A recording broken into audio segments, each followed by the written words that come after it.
Hello friends, welcome to our YouTube channel top study. आज हम लोग 11/9/2024 को जो एसएससी सीजीएल पीटी का एग्जाम हुआ था 2024 में, उसके फर्स्ट शिफ्ट में पूछे गए मैथ के क्वेश्चंस को देखेंगे। ये आज हम लोग का 7वां शिफ्ट है। ठीक है, टोटल 36 शिफ्ट में से ये 7वां शिफ्ट है। इसमें पूछे गए मैथ का क्वेश्चंस देखते हैं। चलते हैं मैथ के क्वेश्चन पे। फर्स्ट क्वेश्चन है, नीचे दिया गया बार ग्राफ 2010 से 2013 तक 4 वर्षों की अवधि में 4 कंपनियों ए बी सी डी द्वारा कॉफी का उत्पादन लाख टन में दर्शाता है। ग्राफ का अध्ययन कीजिए और इसके बाद आने वाले प्रश्न का उत्तर दीजिए। ठीक है, 4 कंपनी है ए बी सी डी और 4 वर्षों का प्रोडक्शन दे रखा है। तो कंपनी ए और सी का 4 वर्षों का संयुक्त औसत उत्पादन कंपनी बी और डी के 4 वर्षों के संयुक्त औसत उत्पादन का कितना परसेंट अधिक या कम है। यानी ए और सी का जो 4 वर्षों का एवरेज क्या होगा, वो कंबाइंड संयुक्त। उसी प्रकार बी और डी के 4 वर्षों का संयुक्त एवरेज क्या है वो निकालते हैं पहले, तब देखेंगे कितना कम या अधिक है। ठीक है, तो पहले है ए और सी, इस कलर और इस कलर में होगा, तो ए और सी को ऐड करिए। ये 60 और 50 110। ठीक है, इधर लिखते हैं 110। यहाँ उसी प्रकार देखिए 90 और 190, 280, यहाँ 140 और 180, 320 और यहाँ 220 और 250 से 470। इन सबको को ऐड कर दीजिए, 1180 आया। ठीक है, 4 वर्ष का है, 4 से इसमें भाग देते हैं तो आ जाएगा 295। यानी ए और सी के 4 वर्षों का एवरेज क्या हो गया, कंबाइंड एवरेज 295। उसी प्रकार बी और डी का देखते हैं इन दो कलरों में। ठीक है, बी और डी का ये दोनों होगा 190, ये दोनों 270। ठीक है, सब ये दोनों देख रहे हैं 350 और इसमें ये दोनों 470। ठीक है, यहाँ ऐड करिए 1280 आया। ठीक है, इसमें 4 से भाग दीजिएगा, दिया जाएगा 320। यानी कि इसका एवरेज 320 है, इसका 295 है। 295 पूछ रहा है, इस 320 से ए सी पहले है। 295 320 से कितना कम या अधिक है? 295 तो कम है, कितना कम है? 25। तो परसेंटेज बताना है तो ना 320 से करेंगे, बट्टे 320 गुने 100%। कैलकुलेट करिए, आ जाएगा 7.81% आंसर। ठीक है, चलते हैं नेक्स्ट 2 नंबर पे। उन कई वर्षों में 14% की साधारण ब्याज की दर पर उधार दी गई 16,000 की राशि पर अर्जित ब्याज कितना होगा जितने वर्षों में 10% पर एक निश्चित राशि का 3/5 भाग साधारण ब्याज के रूप में प्राप्त होगा। करा उस टाइम में, मतलब कितने वर्ष में 14% की दर से इतना का 16,000 का ऐसा ही बताना है कितना होगा, साधारण ब्याज कितना होगा जितने वर्षों में 10% पर एक निश्चित राशि का 3/5 भाग साधारण ब्याज होता है। एक निश्चित राशि का 3/5 का मतलब क्या हुआ, 5 रुपए यदि धन हो रहा है तो ब्याज जो है इसका 3/5 यानी कि 3 रुपए हो रहा है ब्याज। 10% पर उसी टाइम में 5 रुपए धन है, 3 रुपए क्या हो रहा है ब्याज। एक निश्चित राशि का 3/5 कह रहा है। ठीक है, तो ऐसा ही बराबर फॉर्मूला क्या होता है, पी गुने आर गुने टी बटे 100। 3 रुपए ब्याज हो रहा है 5 रुपए के धन पे 10% के रेट से टी वर्ष में बटे 100। देखिए 0 से 0, 5 दूना 10, यानी कि 6 वर्ष में। ये समझ में आया, 6 वर्ष में 10% की रेट पर 5 रुपए का धन पर 3 रुपए ब्याज मिल रहा है। ठीक है, क्या लिख रखा है कि निश्चित राशि का 3/5 भाग ब्याज मिलता है। ये क्लियर। तो उसी टाइम पर 14% रेट से 16,000 का ब्याज क्या होगा, ऐसा ही बराबर 16,000 रुपए है, 14% के रेट से 6 वर्ष का, उसी वर्ष पे है 6 वर्ष का ब्याज क्या होगा, बस इसे कैलकुलेट कर दीजिए। बता रहा है, समझ में आ जाएगा आंसर। चलते हैं अब नेक्स्ट पे। 3 नंबर, अज्ञात मान प्राप्त करने के लिए दिए गए समीकरण के समूह को हल करें। इन तीनों को हल करना है और आंसर बताना है कि क्या होगा। तो हल करने पर हम लोग तो आंसर मार देंगे, बट इसे हम लोग ऑप्शन से मारेंगे। जैसे फर्स्ट ऑप्शन है x बराबर -1 और z बराबर 0। इसे देखते हैं इक्वेशन 1 में पुट करके वेरीफाई कर रहा है या नहीं। x लिए -1 +2, z लिए 0। देखिए हल होकर आ गया -1, वेरीफाई नहीं किया, संतुष्ट नहीं किया, आंसर नहीं होगा। उसी प्रकार 2 लेंगे, इससे भी नहीं होगा। ये लिखिए -1 y 0 और z देखिए 2 है, यहाँ पर 2 रखिए, 2 दूना 4 में से -1 गया 3। देखिए ये संतुष्ट कर दिया। ये भी देखिए संतुष्ट नहीं करेगा, तो दूना 4 आ जा रहा है, ये भी खत्म। 3 ऑप्शन खत्म, ऑप्शन नंबर 3 संतुष्ट किया, आंसर मार के निकल जाना है, नहीं तो हल कर लीजिए, उससे भी हो जाएगा। ठीक है, यदि किसी समबाहु त्रिभुज का परिमाप 36 है तो उसका क्षेत्रफल क्या होगा? समबाहु त्रिभुज है, समबाहु त्रिभुज किसे कहते हैं? जिसको जिसके तीनों भुजा क्या हो, इक्वल हो। ये तो ये भी ए, किसी का परिमाप है 36, तो उसका क्षेत्रफल क्या होगा? परिमाप 36 है। किसी किसी भी एरिया मतलब आकृति का परिमाप बताना हो तो क्या होता है?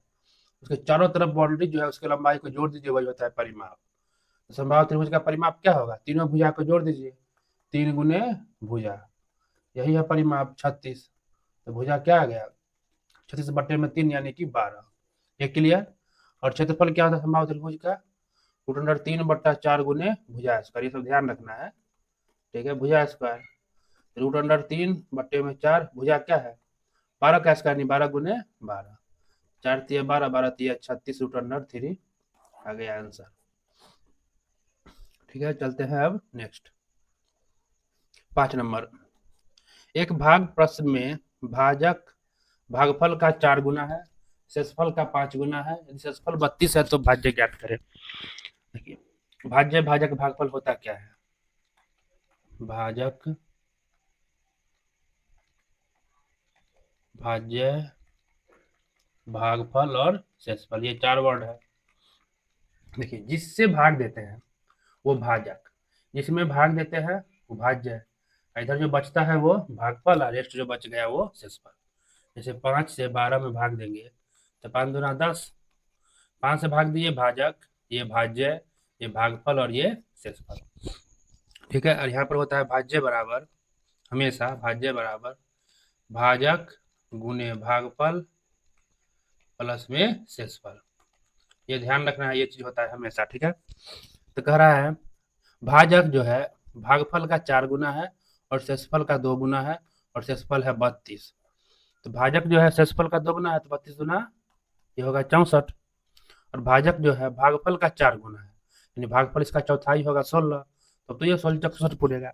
तो भाजक भागफल शेषफल जान रहा था, भाज्य हमसे पूछ रहा है, तो भाज्य बराबर भाजक 64 गुने भागफल 16 प्लस शेषफल 32। बस इसे ही कैलकुलेट करना है, आंसर आ जाएगा। 6 चौक 24, इकाई अंक 4 और 2 6, इकाई अंक से ही मार दिए। ठीक है, कैलकुलेट करिएगा, आंसर आ जाएगा। चलते हैं नेक्स्ट 6 नंबर पर। मृदुला एक निश्चित मासिक वेतन के साथ अपनी नौकरी शुरू करती है और प्रत्येक वर्ष एक निश्चित वेतन वृद्धि प्राप्त करती है। यदि उसका वेतन 6 वर्ष की सेवा के बाद 28,400 था और 15 वर्षों की सेवा के बाद 52,957 था, तो उसकी वार्षिक वेतन वृद्धि कितनी है? ठीक है, 15 वर्ष सेवा की तो 52,957, और 6 वर्ष सेवा की तो 28,400 वेतन हुआ। इसका गैप देखते हैं क्या है। ठीक है,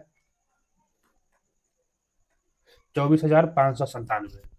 अब देखिए 6 वर्ष तो सेवा की तो बेसिक 28,400 हुआ, फिर स्टार्टिंग से 15 वर्ष तक की तब यहाँ के 52,957 हुआ था, यानी बीच के 9 वर्षों में, यहाँ तो 9 वर्ष का गैप है, 9 वर्षों में अमाउंट इतना बढ़ा है।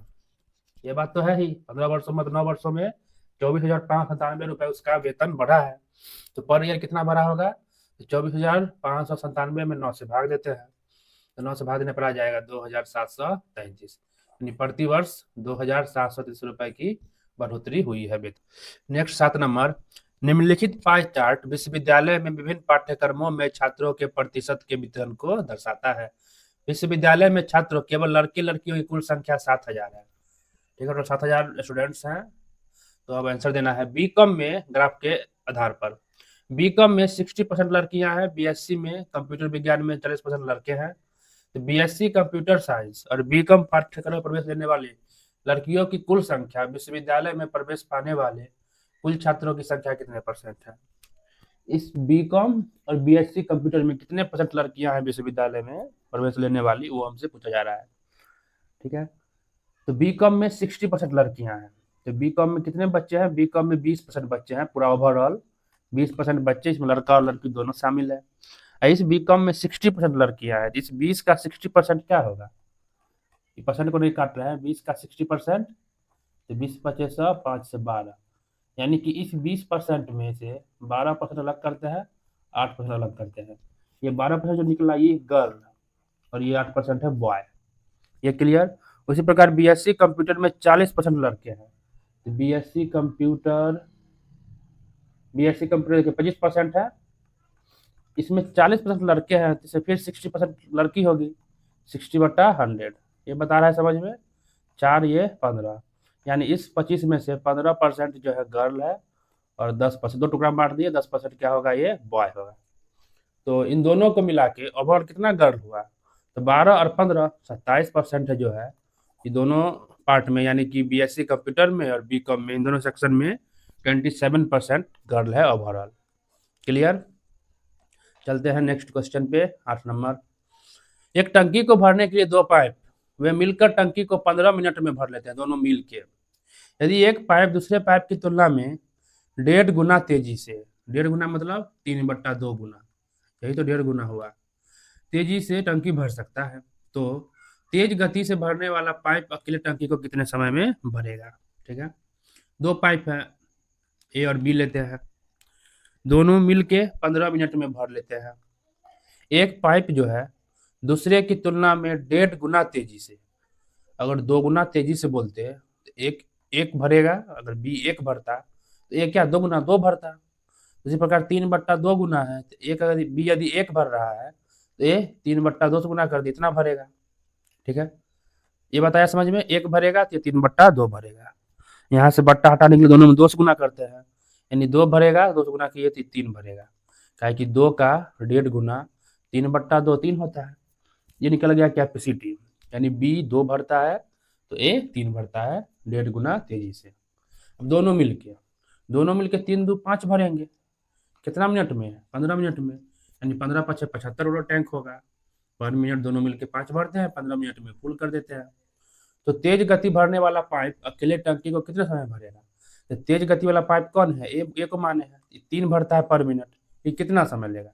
टोटल तो ये है 15 5 75, अब 75 भरेगा, पर मिनट 3 भरता है, तो कितना समय लेगा, 25 या 75, यानी 25 मिनट समय लेगा भरने में। ठीक है, चलते हैं नेक्स्ट 9 नंबर पे। इसका मान बताना है क्या होगा। ठीक है, ध्यान रखना है, सेक 90 माइनस थीटा क्या होता है, कॉसेक थीटा। उसी प्रकार कॉसेक 90 माइनस थीटा क्या होता है, sec theta. Sine 90 minus theta होता है कॉस थीटा, और कॉस 90 माइनस थीटा होता है साइन थीटा। वही देखिए सेक 35 है, इसे क्या लिख सकते हैं, सेक 90 घटे 55, घट के तो 35 ही होना है, तो सेक 90 माइनस थीटा होता है कॉसेक थीटा, इसे लिख सकते हैं कॉसेक 55, यानी सेक 35 को लोग लिख सकते हैं कॉसेक 55, तो इससे कट जाएगा तो एक बचेगा। उसी प्रकार यहाँ कॉस 25 को ना इसी तरह हम लोग साइन 65 लिख सकते हैं, इससे ये कटेगा तो एक कटे हो जाएगा, 0 आंसर। चलते हैं नेक्स्ट 10 नंबर। 999 में जोड़ी जाने वाली वह छोटी से छोटी संख्या ज्ञात करे जिससे योगफल 99 से पूरी तरह से विभाजित हो जाए, यानी इसमें हम क्या जोड़े जो 99 से पूरा पूरा कट जाए।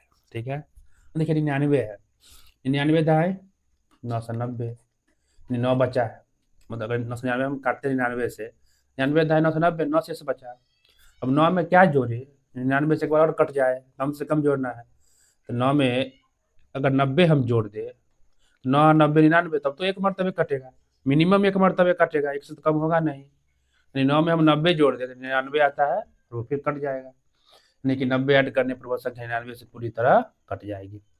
Next 11 number. एक बेईमान व्यापारी अपने किराने की सामान वास्तविक बाट का 12% कम बाट का प्रयोग करता है, 12% कम वजन का प्रयोग करता है और 10% का लाभ अर्जित करता है, तो उसका कुल लाभ क्या है। देखिए 100 रुपए का सामान है, मान लेते हैं 100 ग्राम था, 100 रुपए का सामान है, वो 10% का लाभ पर बेच रहा है, कस्टमर से 110 रुपए लिया, 100 रुपए के सामान पे कस्टमर से 110 रुपए लिया और 12% कम वाट का यूज करता है, यानी 100 ग्राम न दे के वो 88 ग्राम ही दे रहा है, यानी 88 रुपए के सामान पे ही 110 रुपए ले रहा है, उसका लाभ क्या होगा, तब तो लाभ बढ़ जाएगा, बेईमानी भी किया है, तो कितना लाभ बढ़ा है, 12 10 22 रुपए का लाभ है, तो 22 का लाभ है किस पे, 88 पे, सीपी 88 हो गया गुने 100%, आ गया यहाँ से 25% का हमें क्या हो गया, प्रॉफिट।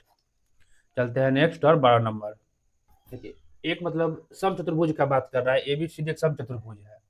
सम चतुर्भुज किसको कहते हैं, इसके चारों भुजा इक्वल हो, ये इसके बराबर, इसके बराबर, इसके बराबर, ये 90 ना हो। अगर 90 हो जाए या चारों भुजा सेम हो जाए तो वर्ग स्क्वायर हो जाते हैं।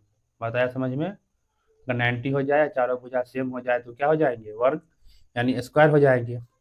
तो यहाँ पर चारों भुजा इक्वल है बट ये 90 नहीं है, तो ये होते हैं सम चतुर्भुज। ठीक है।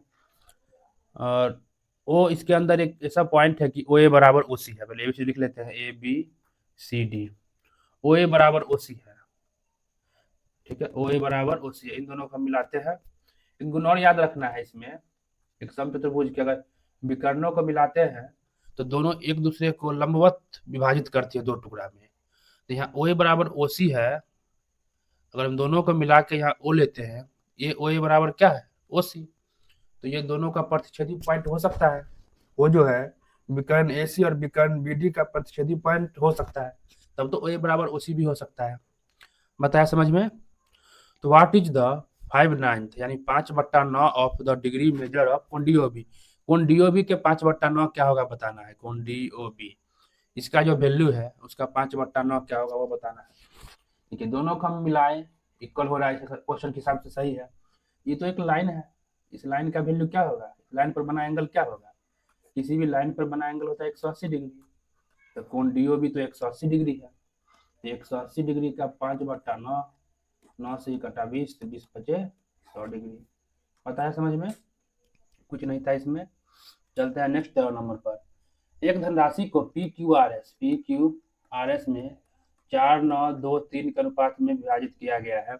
यदि क्यू आर से 756 अधिक है तो एस का हिस्सा क्या होगा।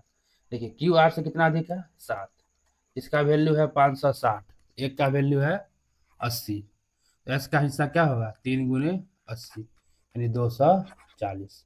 3 नंबर आंसर। चलते हैं नेक्स्ट 14 नंबर। एक वृत्ताकार पथ की, एक वृत्ताकार पथ है,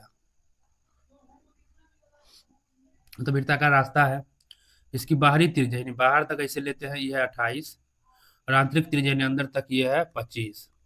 तो 28 रुपये प्रति मीटर स्क्वायर की दर से पथ को, इस पथ को जो रास्ता है ये समतल कराने का खर्च क्या होगा, 28 रुपये प्रति मीटर स्क्वायर की दर से।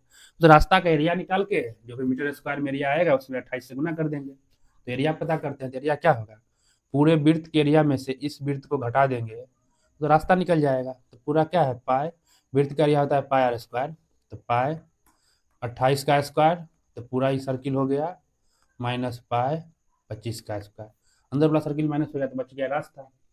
पाई 22/7 को ले लिए, 28 का स्क्वायर माइनस 25 का स्क्वायर, 22/7, ए माइनस बी, ए प्लस बी बैठ जाएगा, दोनों को जोड़ देते हैं, जुट के 53 और घट के 3 आ जाएगा।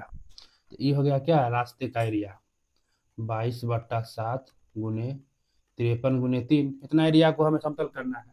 अब प्रति एरिया 28 रुपये है खर्च, टोटल लागत बताना, 28 से गुना कर दिए, 7 चौक 28, इन सबों को आपस में मल्टीप्लाई कर दीजिए। देखिए 3 तिया 9, 4 दूना 8, 9 72, इकाई अंक 2 आया, तो ऑप्शन ए आंसर।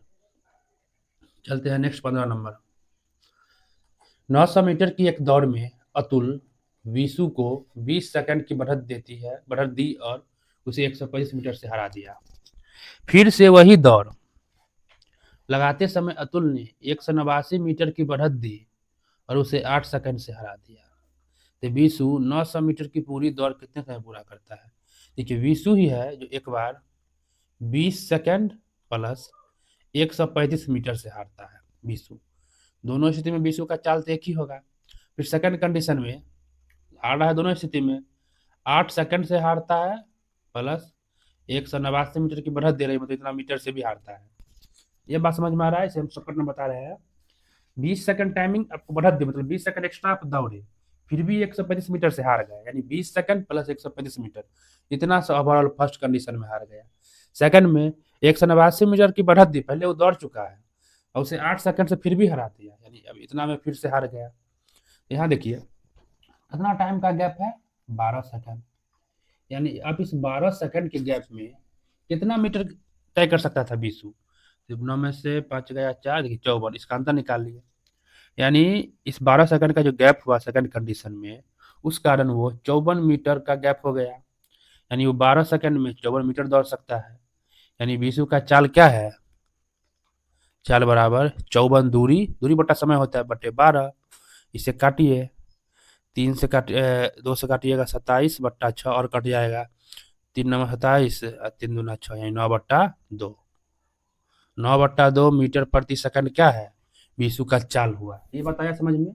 अब पूछ रहा है हमसे समय, बीसू पूरा दौड़ में कितना समय लिया होगा। समय बराबर दूरी 900 बट्टे में चाल, यानी 9/2।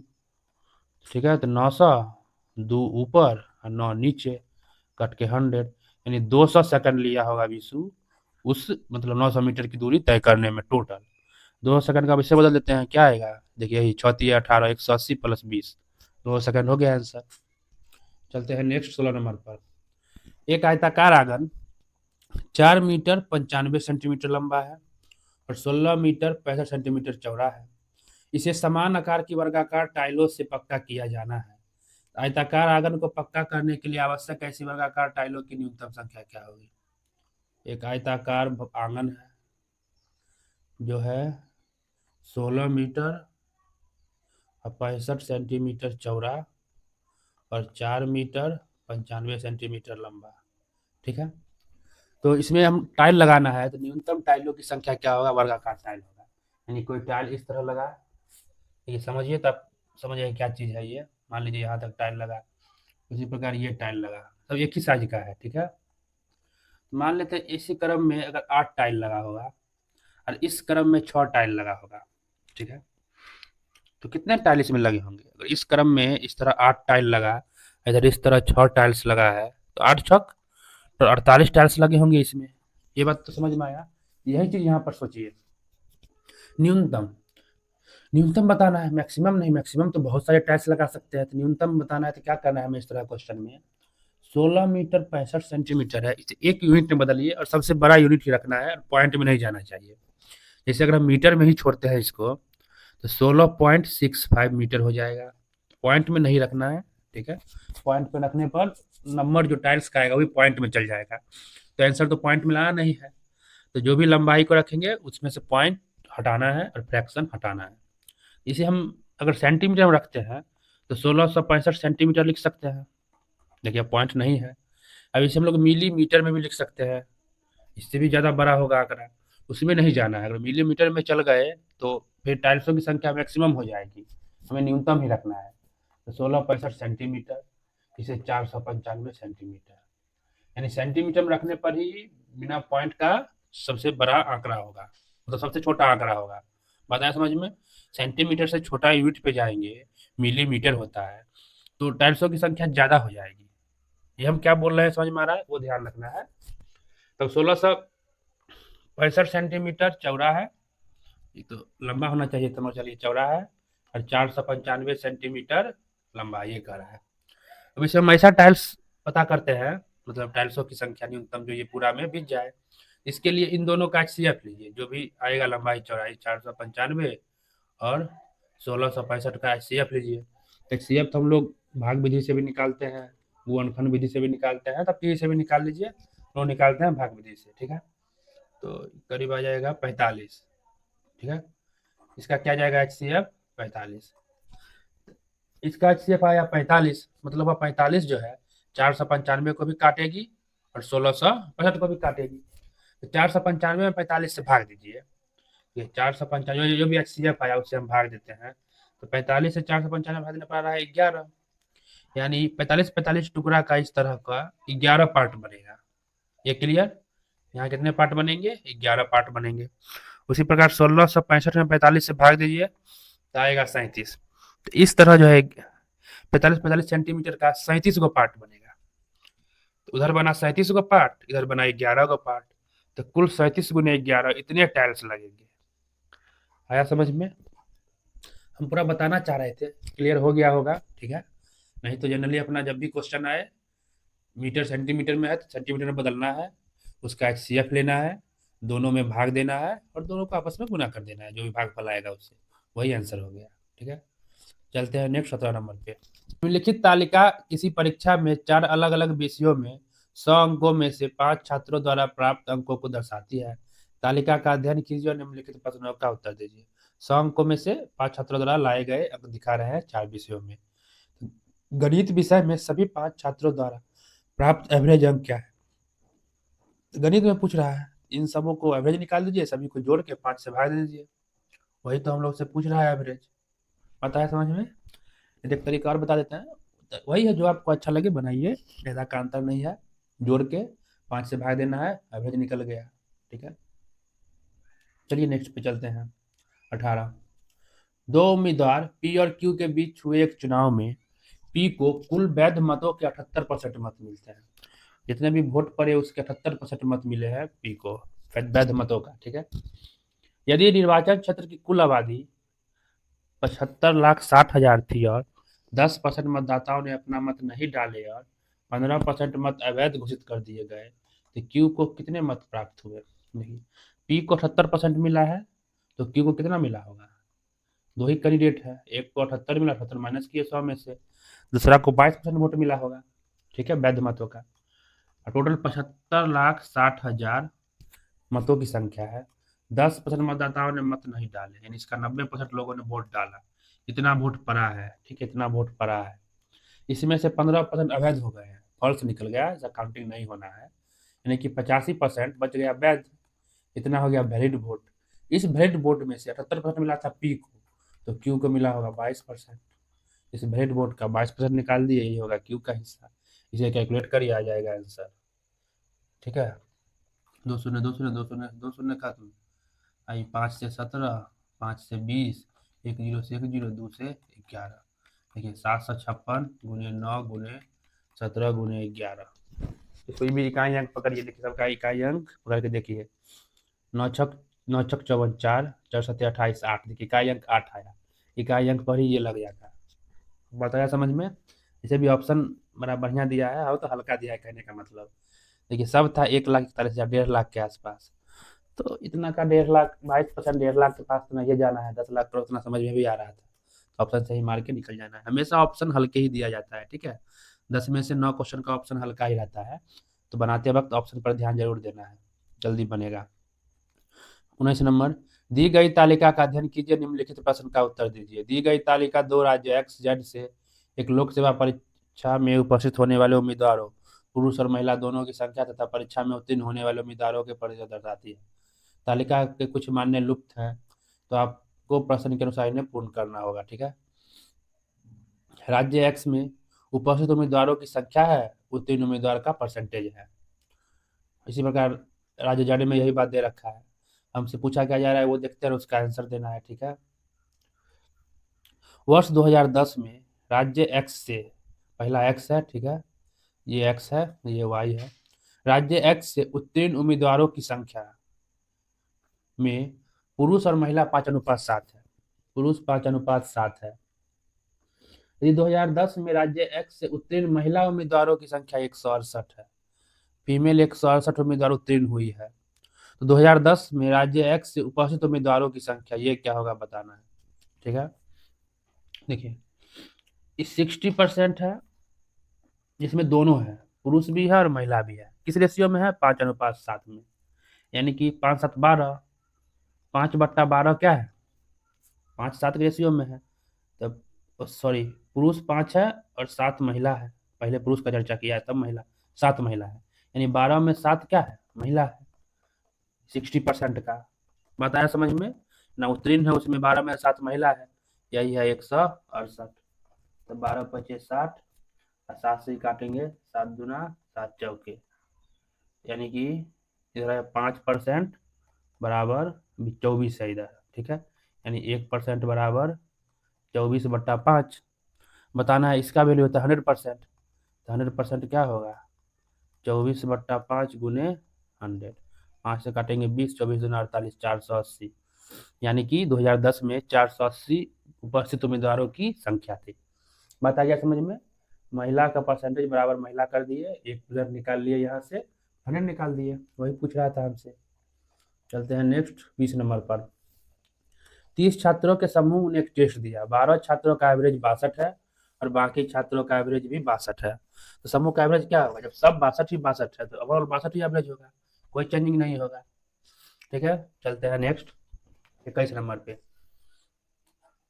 यदि a sine cube x plus b cos square x बराबर sine x into cos x है, और ये भी दे रखा है ए साइन एक्स बराबर बी कॉस एक्स हो, तो a square plus B square का वैल्यू क्या होगा बताना है। इन दोनों को हम इधर भेजते हैं, a sine cube x plus b cos square x, sorry cos cube ई भी है, बटे sine x into cos x बराबर 1 लिख सकते हैं। अब दोनों को अलग अलग करते हैं, ए साइन क्यू एक्स बट्टा sine x into cos x plus b cos cube x बट्टा sine x into cos x बराबर 1। कहीं भी ए प्लस बी बट्टे में सी है, इसे ए बट्टा सी प्लस बी बट्टा सी हम लोग लिख सकते हैं, वही चीज़ यहाँ पर भी किया है। बात आया समझ में? अब इसी को साइन एक्स और साइन क्यू है, तो 1 है यहाँ पर, 3 में से के ऊपर 2 बच जाएगा, या काट दीजिए, काटने पर 2 बच गया, जो कहिए। ऊपर बच गया ए साइन स्क्वायर एक्स बट्टे में कॉस एक्स प्लस, उसी प्रकार यहाँ कॉस कॉस खत्म होगा, बी कॉस स्क्वायर एक्स बट्टे में साइन एक्स बराबर 1। देखिए 1 को हम लोग क्या लिख सकते हैं, sine square x plus cos square x, formula है sine square theta plus cos square theta बराबर क्या होता है? 1 होता है। यहाँ पर देखिए कंपेयर करना है, साइन स्क्वायर एक्स के साथ क्या है? कुछ नहीं है, मतलब गुना में 1 हो सकता है। यहाँ भी क्या हो सकता है? कुछ नहीं, तो गुना में 1 कर सकता है। दोनों इक्वेशन को हम कंपेयर कर दिए, तो साइन स्क्वायर एक्स के साथ है ए बट्टा कॉस एक्स, ए बट्टा कॉस एक्स, ये होगा 1। उसी प्रकार यहाँ है बी बट्टा साइन एक्स, ये भी होगा 1। कंपेयर करके निकाल दिए, यहाँ से ए बराबर हो गया कॉस एक्स, बी बराबर हो गया साइन एक्स। ठीक है, हमसे पूछ रहा है ए स्क्वायर प्लस बी स्क्वायर का मान क्या होगा। ए यदि हम कॉस एक्स रखे तो कॉस स्क्वायर एक्स, बी रख दे साइन एक्स और साइन स्क्वायर एक्स, क्या हो जाएगा? फिर 1 हो जाएगा ये, इसका मान क्या होगा? 1 होगा। ऑप्शन कुछ ठीक न दिया है, ये भी हो सकता है, सेम चीज तो भी हो सकता है, तो वही आंसर हुआ। ठीक है, मान पूछ रहा था, लोग 1 मार के निकल जाते हैं, but A square plus B square भी होता है। ठीक है, वही चीज तो है। चलते हैं 22 नंबर पे। एक्स प्लस 1 बट्टा एक्स बराबर 2√10 है, तो एक्स क्यू माइनस 1 बट्टा एक्स क्यू का मान क्या होगा हमें बताना है। ठीक है, देखिए कुछ चीज बता देते हैं, वो ध्यान रखना है। जैसे कि एक्स प्लस 1 बट्टा एक्स बराबर यदि ए हो, हमसे एक्स क्यू प्लस 1 बट्टा एक्स क्यू पूछा जाए, तो क्या करेंगे? ये सारे फार्मूला के एक्सप्रेशन है, बट हमें ध्यान रखना है, इसे करेंगे ए क्यू माइनस 3 ए। ठीक है, यही कहीं पर x माइनस 1 बट्टा एक्स बराबर ए मिले, तब हमसे एक्स मतलब ध्यान रखना है डायरेक्ट। ठीक है, बनाने का आवश्यकता बार बार ना पड़ेगी, फार्मूला समझ के ध्यान रखिए इसको। इसे ए क्यू प्लस 3 ए कर देना है, एक ये हुआ, एक ये हुआ। इसका जब बताएंगे चैप्टर वाइज उसमें और क्लियर करेंगे। ठीक है, यदि कहीं पे x प्लस 1 बट्टा एक्स बराबर ए मिले और हमसे x माइनस 1 बट्टा एक्स निकालना हो, तो रूट अंडर ए स्क्वायर माइनस 4 कर देना है।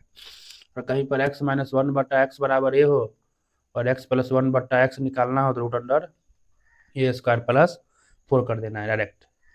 ये सब चीज़ें ध्यान रखनी है। ठीक है, और बहुत सारी चीज़ें हैं, सब चैप्टर में बताएंगे, वही क्वेश्चन लाइक सिर्फ बता दिए हैं। तो एक्स प्लस 1 बट्टा एक्स बराबर इतना है, हमें एक्स क्यू माइनस 1 बट्टा एक्स क्यू चाहिए। तो एक्स क्यू माइनस 1 बट्टा एक्स क्यू पता करने के लिए एक्स माइनस 1 बट्टा एक्स पता करना होगा। तो एक्स प्लस 1 बट्टा एक्स से एक्स माइनस 1 बट्टा एक्स कैसे जाएंगे? तो a square minus 4 root under 2√10 का होल स्क्वायर माइनस 4, ये आ जाएगा 2 दूना 4 दा 40 में से 4 गया 36, रूट अंडर 36 यानी कि 6 आ गया किसका वैल्यू?